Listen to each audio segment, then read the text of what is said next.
Halo teman-teman, selamat datang di channel Mimin. Semoga teman-teman Mimin sehat-sehat selalu ya. Mimin mau ingatkan bahwa video ini adalah alur cerita novel, jadi mohon maklumi jika ada ketidaksesuaian gambar, karena videonya masih belum rilis. Jangan lupa like, share, and subscribe. Tanpa lama-lama, langsung kita ke videonya. Battle Road to Heaven.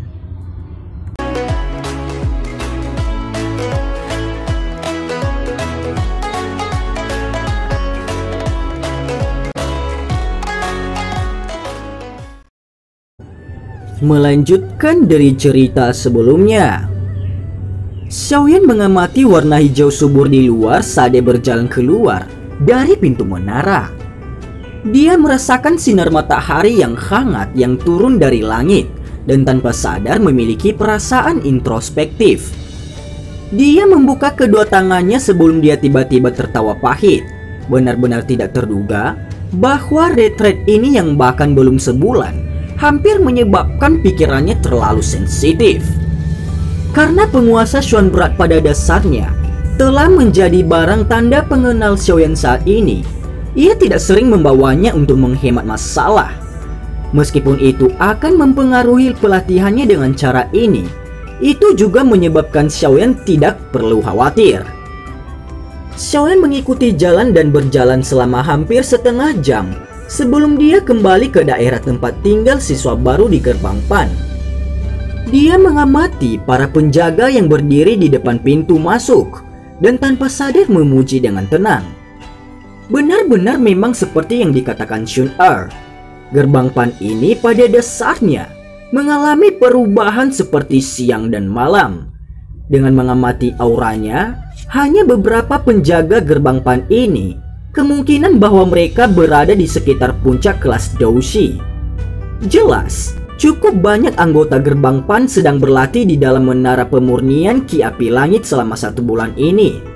Terlebih lagi tampaknya efek menara itu cukup menguntungkan. Xiaoyan perlahan berjalan menuju pintu masuk. Beberapa penjaga yang bertugas juga sebenarnya masih ingat wajah Xiaoyan. Setelah awalnya terkejut, beberapa kegembiraan menyerbu wajah mereka secara instan. Ketika yang pertama berjalan mendekat, beberapa dari mereka menarik tenggorokan mereka saat mereka berteriak serentak. Ketua, suara-suara keras dan jelas menghentikan pandangan beberapa orang yang datang dan pergi. Xiaoyan membuka mulutnya dan tersenyum bodoh pada beberapa dari mereka dan tanpa daya menggelengkan kepalanya. Dia berjalan maju menepuk satu orang di bahunya sebelum bergoyang santai saat dia berjalan ke area siswa yang baru. Dia meninggalkan penjaga yang wajahnya terkejut karena disukai karena tindakan Xiaoyan. Hahaha. Setelah tidak melihatnya selama 1 bulan, kekuatan ketua tampaknya telah meningkat cukup banyak. Sepertinya Dowling Elite akan segera muncul di gerbang PAN kita. Pada saat itu kita tidak perlu melihat ekspresi orang lain untuk melakukan sesuatu. Penjaga itu yang pundaknya ditepuk oleh Xiaoyan sebelumnya tidak bisa menahan mulutnya dan berbicara sambil tersenyum ketika dia melihat bagian belakang Xiaoyan yang terlihat sebagian. Siapa kepala yang ditakuti sekarang? Kalian semua juga baru-baru ini sering berlatih di dalam menara pemurnian Ki Api Langit. Jangan bilang padaku bahwa kamu belum pernah mendengar kejadian itu. Hahaha. Mengejutkan bintang 4 Dowling sampai yang terakhir kehilangan kekuatan bertarungnya hanya dengan 1 pukulan. Berapa banyak orang di akademi dalam ini yang dapat melakukan hal seperti ini? Aku juga sudah mendengar kejadian itu. Hahaha. Sekarang tidak ada fraksi lain yang memandang rendah kita seperti di masa lalu. Setelah mendengar kita bahwa anggota gerbang PAN saat kita berlatih di menara, ini sebagian besar karena ketua. Ucap percakapan pribadi. Xiaoyan secara alami tidak bisa mendengar percakapan para penjaga ini. Namun, karena dia telah memasuki area siswa baru sampai sekarang, anggota sesekali dari gerbang PAN datang dan pergi pada awalnya akan terkejut ketika melihatnya sebelum mereka segera memberi jalan. Tatapan mereka dipenuhi dengan rasa hormat dan ketakutan ketika mereka memandang Xiaoyan yang berjalan melewati mereka dengan sedikit keraguan. Xiaoyan berjalan kembali ke rumah pavilion kecil. Setelah dia memasuki pintu, dia menemukan bahwa Xun Er, Hu Jia, dan Wu Hao hadir. Bahkan Lin Yan juga tiba-tiba ada di aula. Xun Er adalah yang pertama di antara 4 orang di aula yang menemukan Xiaoyan di ambang pintu. Namun orang yang memiliki reaksi paling kuat adalah Lin Yan. Orang bisa melihatnya melompat dari kursi seperti kelinci ketika tubuhnya bergerak ke sisi Xiaoyan dengan cara seperti kilat. Setelah itu dia meraih lengan Xiaoyan di bawah tatapan tertegun yang terakhir dan dengan panik memarahi. "Kamu, anak kecil, akhirnya kamu kembali." Pil roh es dan cairan pembersih roh dingin sumsum itu semuanya telah habis. Saya sudah menunggu Anda selama 3 mungkin 4 hari. Jika Anda tidak kembali besok, saya ingin pergi ke menara pemurnian Ki Api Langit untuk mencari Anda, ucap Lin Yan. Xiaoyan menggunakan semua kekuatannya untuk menarik lengan bajunya yang ditarik oleh Lin Yan. Dia memutar matanya dan berkata, "Mengapa kamu terburu-buru? Anda tidak akan mati hanya karena racun tidak dikeluarkan selama 1 atau 2 hari lagi," ucap Xiaoyan. Xiaoyan mengabaikan Lin Yan setelah mengatakan ini. Dia berjalan ke aula dan duduk di kursi sebelum berbicara dengan senyum ke arah Xun Er dan 2 lainnya. "Bagaimana? Apakah ada masalah dengan gerbang Pan baru-baru ini? Geng putih itu tidak membuat gerakan apapun kan?" tanya Xiaoyan. Awalnya masih ada anggota yang mengatakan bahwa mereka telah bertemu beberapa orang dari geng putih yang datang untuk menemukan masalah saat mereka berlatih di menara selama 1 atau 2 hari pertama retretmu. Namun terima kasih banyak atas prestise Anda baru-baru ini di dalam menara pemurnian Ki Api Langit. Setelah itu sekarang geng putih tidak berani terlalu sombong. Mereka mengurangi beberapa tindakan kecil itu. Saya pikir itu pencegahan Anda memiliki efek, ucap Xun Er.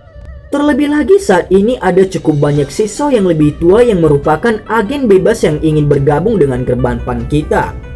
Setelah beberapa penilaian ukuran gerbang Pan saat ini, sekitar 1/4 lebih besar dari sebelum retret Anda. Selain itu, kekuatan siswa yang lebih tua itu tidak buruk. Sebagian besar dari mereka memiliki kekuatan kelas Dadoushi, ucap Xun Er. Xun Er secara pribadi menuangkan secangkir teh hangat untuk Xiaoyan saat dia mengerutkan mulutnya dan tersenyum. "Oh?" Xiaoyan kaget ketika dia mendengar ini. Dia segera tersenyum dengan heran dan berkata, "Saya hanya bertarung dengan Leina untuk dijadikan peringatan karena saya ingin membuatnya agar tidak ada yang mengganggu saat selama saya retret. Benar-benar tak terduga bahwa ada manfaat semacam ini," ucap Xiaoyan. "Hei, memang ada manfaatnya. Namun ada juga kekurangannya cukup banyak. Anda menyebabkan Leina menjadi botak. Sekarang, dia akan menggertakkan giginya setelah menyebutkan nama Anda. Selain itu, Anda bahkan menyinggung Liu Fei, wanita yang semuanya dada dan tidak punya otak. Awalnya menyinggung perasaannya bukan apa-apa. Namun Anda tidak boleh lupa orang seperti apa saudara lelakinya yang lebih tua. Tombak tiran Liu Qing. Nama ini bukan individu tanpa nama dalam Akademi Dalam. Hahaha. Jika dia ingin berbicara untuk Liu Fei, mungkin bahkan lotus api hijau ungu Anda tidak bisa berbuat apa-apa untuk tombak pemecah gunungnya, ucap Lin Yan. Melihat Xiaoyan kembali, Lin Yan juga menenangkan kecemasannya. Dia menyeberangi aula dan tertawa dingin. "Seberapa kuat itu Liu Qing?" tanya Xiaoyan. Xiaoyan tidak bisa membantu tetapi mengerutkan kening ketika dia bertanya setelah mendengar nama Liu Qing sekali lagi. "Kamu bisa bertanya pada Wu Hao. Baru-baru ini ia sering berkeliaran di sekitar arena pertarungan dan harus memiliki pemahaman tentang Liu Qing," ucap Lin Yan. Lin Yan menyusut kembali ke kursinya. Dia merasa bahwa menjelaskan hal semacam ini adalah yang paling merepotkan. Oleh karena itu dia hanya bisa melengkungkan bibirnya ke arah Wu Hao.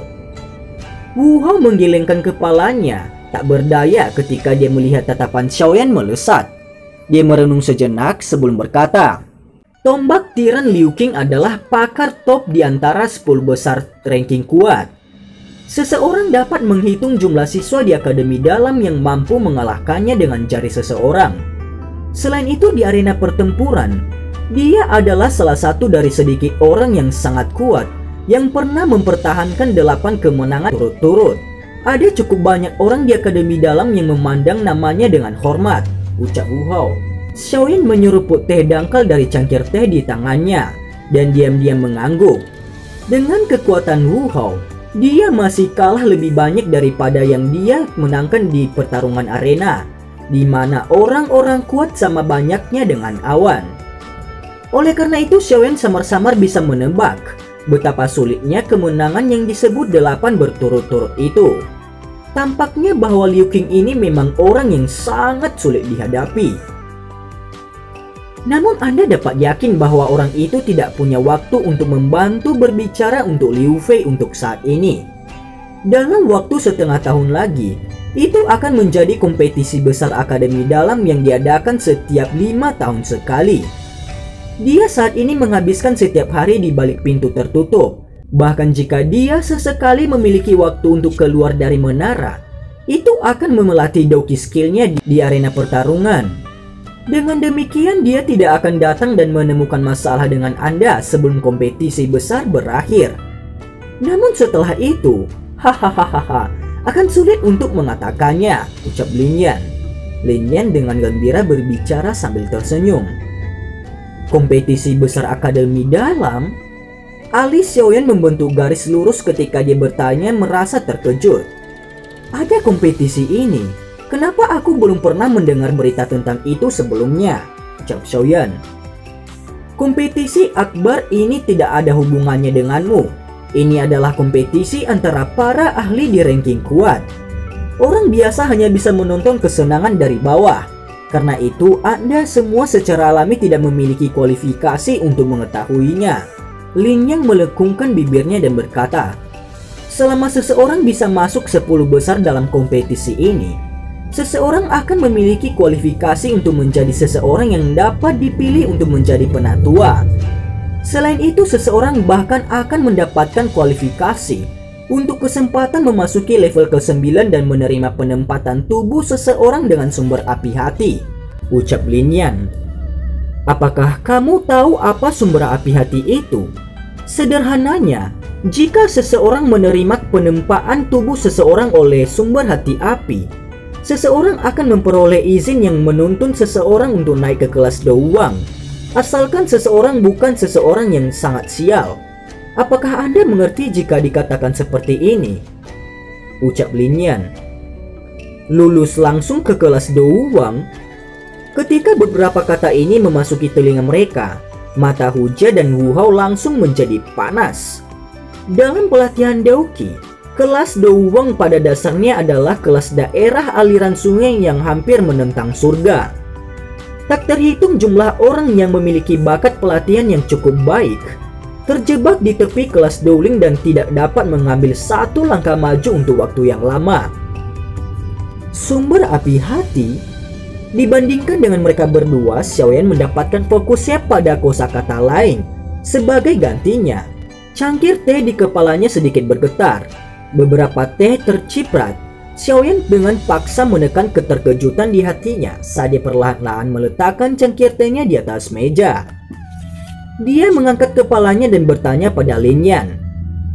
Persyaratan apa yang harus dimiliki seseorang untuk memasuki tingkat ke-9? Tanya Xiaoyan. Kamu bisa melupakan tentang memiliki harapan seperti itu, ucap Lin Yan. Lin Yan memutar matanya dan menjawab dengan lemah. Sederhananya, tidak mungkin bagi siswa untuk masuk jauh ke tingkat ke-9 atau ke-10. Hanya penatua akademi yang memiliki kualifikasi seperti itu. Oleh karena itu, sebagian besar dari orang-orang yang dapat lulus dan pergi, bukannya tinggal di Akademi Dalam dengan niat menjadi penatua. Ini karena hanya dengan menjadi penatua, seseorang dapat memasuki tingkat ke-9 atau bahkan ke-10 untuk berlatih. Dengan cara ini, itu akan memungkinkan mereka untuk dengan cepat menyentuh penghalang ke kelas Douhuang, ucap Lin Yan. Douhuang yang kuat? Xiaoyan dengan lembut menghela nafas. Dia bertukar pandang dengan Wu Hao di sisinya dan melihat kejutan di mata pihak lain. Kelas ini dapat memungkinkan seseorang untuk menjadi otoritas yang mengesankan dari suatu kelompok, bahkan ketika ditempatkan di seluruh benua. Sungguh tak terduga bahwa beberapa rekan dalam akademi dalam sebenarnya memiliki ambisi seperti itu. Apakah ini kompetisi yang hanya orang-orang yang telah memasuki ranking kuat yang dapat berpartisipasi? Ucap Xiaoyan. Xiaoyan dengan lembut mengetuk jarinya di atas meja dan bertanya dengan lembut. Ya, lagi pula bahkan jika seseorang ingin menurunkan tingkat kompetensi, apakah Anda berharap bahwa beberapa siswa baru yang masuk akademi dalam baru-baru ini dapat memiliki kualifikasi untuk berpotensi dipilih sebagai penatua? Ucap Lin Yan. Dia tampaknya lupa bahwa 4 orang di depannya adalah novice yang telah memasuki akademi dalam kurang dari 2 bulan yang lalu.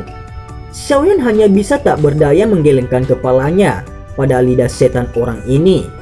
Dia mengangkat kepalanya sedikit dan menatap langit-langit.